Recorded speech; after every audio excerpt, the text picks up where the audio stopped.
का स्वागत है अपने YouTube चैनल जीके रडार पे। मैं आर के सर आप सभी का स्वागत करता हूं। आइए आज हम देखते हैं एक बहुत ही महत्वपूर्ण टॉपिक है जिसका नाम है पानी वाटर। वाटर से जो है आर्मी के एग्जाम में और जो ग्रुप डी का एग्जाम होने वाला है रेलवे का या जो भी एग्जाम जो कॉम्पिटेटिव एग्जाम होते हैं उसमें वाटर से संबंधित बहुत ही क्वेश्चन पूछे जाते हैं। आइए देखते हैं कि वाटर यानी पानी से कौन कौन से क्वेश्चन पूछे जाते हैं। इसको आसानी से हम लोग समझेंगे और फिर समझकर इसको आसानी से याद कर लेंगे। तो पानी का जो सूत्र होता है H2O होता है, H2O होता है और इसमें हाइड्रोजन के 2 अणु और ऑक्सीजन के 1 अणु मिलकर पानी का निर्माण होता है। यानी इसका जो अनुपात होता है 2:1 अनुपात होता है। यह आपका आयतन का अनुपात होता है। दोस्तों ये किसका अनुपात होता है? आयतन का। यानी कि आपसे पूछेगा कि पानी में हाइड्रोजन और ऑक्सीजन का कितना अनुपात होता है, तो ये आपको 2:1 अनुपात में होता है। वहीं अगर बात करें हम आपको भार का यानी कि द्रव्यमान का जो अनुपात होता है, भार या द्रव्यमान का जो अनुपात होता है वो आपको 1:8 होता है। तो यहाँ पे बहुत सारे लोग कंफ्यूज कर जाते हैं कि आयतन का अनुपात पूछा जा रहा है या भार या द्रव्यमान का अनुपात पूछा जा रहा है। तो दोस्तों आसानी से यहाँ पे याद कर लेंगे कि आयतन का अनुपात पूछेगा तो 2:1 और भार या द्रव्यमान का अनुपात पूछेगा तो 1:8 होता है। वही हम बात करें जल एक यौगिक है। जल एक क्या है? यौगिक है। क्योंकि यौगिक का परिभाषा होता है कि जब 2 या 2 से अधिक पदार्थों को किसी निश्चित अनुपात में मिलाते हैं तो मिलाने से जो पदार्थ बनता है उसे यौगिक कहते हैं। और जल जब भी बनेगा तो हाइड्रोजन के 2 अणु और ऑक्सीजन के 1 अणु मिलने से जल का निर्माण होगा। तो इस तरह जल एक क्या है? यौगिक है। तो ये भी बहुत ही बार एग्जाम में पूछा गया है। आइए कुछ जानते हैं जल से और भी संबंधित क्वेश्चन जो हमारे एग्जाम में पूछे जाते हैं। जैसे कि पूरे पृथ्वी पर 71% जल है। पूरे पृथ्वी पर 71% क्या है? जल है। तो ये भी पूछा जाता है कि पृथ्वी पर जल कितना परसेंट है? 71%। वही पूछा जाता है कि 71% जल में शुद्ध जल की मात्रा कितनी है?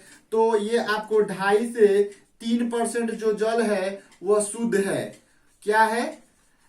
2.5 से 3% जल क्या है? शुद्ध है। और आगे क्वेश्चन पूछा जाता है कि जो जल का पीएच मान होता है वो आपको 7 होता है और एक ये उदासीन विलयन है। जल का पीएच मान 7 होता है। 7 होता है और 7 होने के कारण यह एक उदासीन विलयन है। यह एक उदासीन विलयन है। तो ये भी पूछा जाता है कि उदासीन विलयन है कि जल का पीएच मान कितना होता है? तो 7 होता है। वहीं अगर हम समुद्री जल की बात करें तो उसका जो पीएच मान होता है 8.4 होता है। समुद्री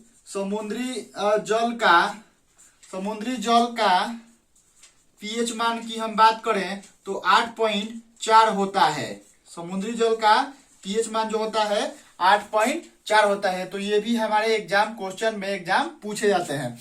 आइए दोस्तों और जानते हैं कि और जल से क्या क्या क्वेश्चन पूछे जाते हैं। तो मुझे आशा है कि आप लोगों को ये सब क्वेश्चन याद हो गया होगा।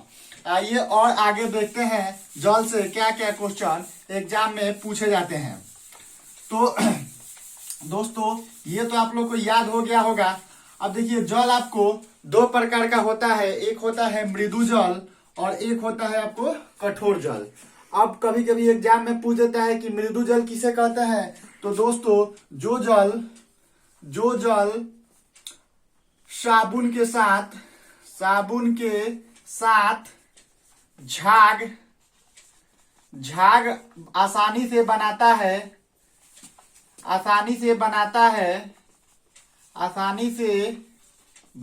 है उसे मृदु जल कहते हैं, उसे मृदु जल कहते हैं। और वहीं से इसका ऑपोजिट हो जाता है कठोर जल। कठोर जल जो जल आसानी से साबुन के साथ झाग नहीं बनाता है उसे कठोर जल कहते हैं। उसे क्या कहते हैं? कठोर जल कहते हैं। तो यहां से आपको दो क्वेश्चन पूछ लिए जाते हैं, मृदु जल और कठोर जल से। वहीं हम बात करें, एग्जाम में पूछा जाता है कि सबसे शुद्ध जल कौन सा होता है। तो दोस्तों, वर्षा का जो जल होता है वो सबसे शुद्ध जल होता है। सबसे शुद्ध जल ये वर्षा का होता है। तो ये भी वन लाइनर एग्जाम में क्वेश्चन पूछ लिया जाता है कि सबसे जो शुद्ध जल होता है वो किसका होता है, तो वर्षा का जल होता है। और वर्षा का जल जो होता है वो विद्युत का कुचालक होता है। ये भी पूछा जाता है कि शुद्ध जल को ही हम लोग आसूत जल कहते हैं। आसूत जल भी इसको कहा जाता है और इसमें कोई अशुद्धि नहीं होती है और इस कारण यह क्या होता है कि विद्युत का कुचालक होता है। यह विद्युत का क्या होता है? कुचालक होता है। विद्युत का कुचालक होता है। तो ये भी आसूत जल कभी कभी फंसाने के लिए देता है कि आसूत जल को क्या कहते हैं, तो ये शुद्ध जल ही होता है और उसको हम लोग आसूत जल भी कहते हैं और यह विद्युत का कुचालक होता है। तो दोस्तों, आप लोगों को यहाँ तक समझ में आ गया होगा। अब आगे देखते हैं कि जो जल होता है उसकी वो जो कठोर जल होते हैं उसका दो तरह की कठोरता होती है। एक होती है अस्थाई कठोरता और एक होती है आपको अस्थाई कठोरता। तो देखिए दोस्तों, ये अस्थाई जो कठोरता होती है ये कैल्शियम और मैग्नीशियम के क्लोराइड एवं सल्फेट घुले रहने के कारण जल की अस्थाई कठोरता होती है। कैल्शियम और मैग्नीशियम के क्लोराइड एवं सल्फेट घुले रहने के कारण। दूसरा जो है अस्थाई कठोरता, ये आपको कैल्शियम एवं मैग्नीशियम के बाइकार्बोनेट घुले रहने के कारण होता है। तो देखिए दोस्तों, इसको याद हम लोग कैसे करेंगे। ऐसे तो ये याद हो जाता है लेकिन एग्जाम में बहुत ज्यादा कंफ्यूजन होता है। तो देखिए, अस्थाई जो है बड़ा शब्द है और यहाँ पे बाइकार्बोनेट भी ये बड़ा शब्द है। तो ये अस्थाई से आप लोग आसानी से याद रख सकते हैं कि कैल्शियम और मैग्नीशियम के बाइकार्बोनेट घुला रहेगा तो आपको अस्थाई कठोरता होगी। वहीं अस्थाई कठोरता में कैल्शियम एवं मैग्नीशियम के क्लोराइड एवं सल्फेट घुले रहने के कारण ये होता है। वहीं हम बात करें कि अस्थाई और अस्थाई कठोरता को दूर करने के लिए कौन सी विधि अपनाई जाती है या उसमें क्या मिलाया जाता है तो वो दूर हो जाते हैं। तो देखिए, जो अस्थाई कठोरता होती है उसको सिर्फ उबाल देंगे। उबाल कर इसकी कठोरता दूर की जाती है। उबाल कर इसकी कठोरता दूर की जाती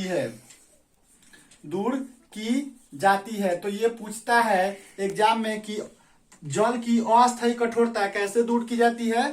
तो दोस्तों, उसको उबाल देने से ये उसकी कठोरता दूर हो जाती है। वहीं हम बात करें कि अस्थाई कठोरता कैसे दूर की जाती है, तो ये आपको सोडियम कार्बोनेट डालकर उबालने से ये दोनों प्रकार की जो कठोरता है वो समाप्त हो जाती है। और अस्थाई कठोरता भी और अस्थाई कठोरता भी अगर पानी में हम सोडियम कार्बोनेट डालकर उबाल दें तो समाप्त हो जाती है। और भी पानी को शुद्ध करने की बहुत सारा विधियां है जो हमारे एग्जाम में पूछे जाते हैं। आइए दोस्तों, हम उसको देखते हैं। जैसे कि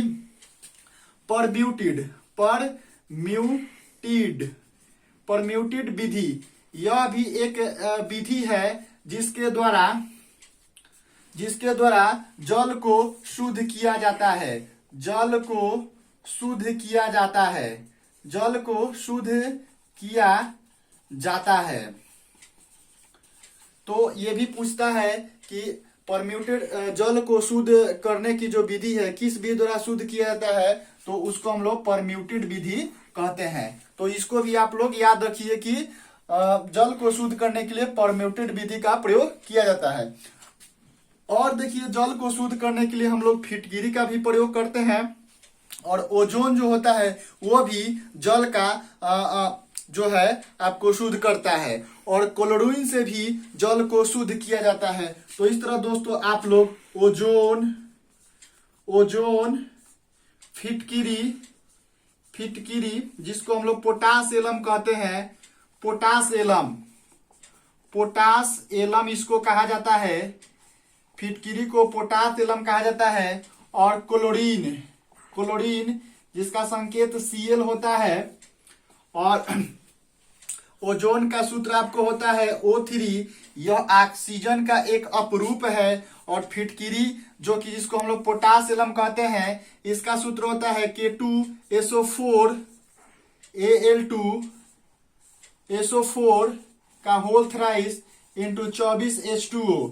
ये केमिस्ट्री में सबसे बड़ा सूत्र है, जो कि ये आपको फिटकिरी का सूत्र, ये इसको हम लोग कहा जाता है K2SO4 Al2SO4 का होल थ्राइस इंटू 24H2O। ये फिटकिरी है जिसको हम लोग कीटनाशक के रूप में प्रयोग करते हैं। ये क्लोरीन होता है, इसका संकेत Cl होता है। इससे भी हम लोग जल को आसानी से शुद्ध कर सकते हैं, ओजोन से भी, फिटकिरी से भी, पोटास एलम और क्लोरीन से।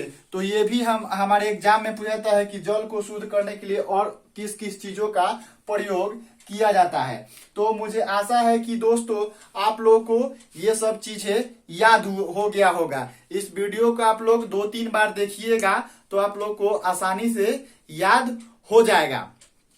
तो जल से ये सब क्वेश्चन एग्जाम में पूछे जाते हैं। तो इन्हीं शब्दों के साथ हम आपसे विदा लेते हैं, फिर मिलते हैं अगले वीडियो में। तब तक के लिए जय हिंद।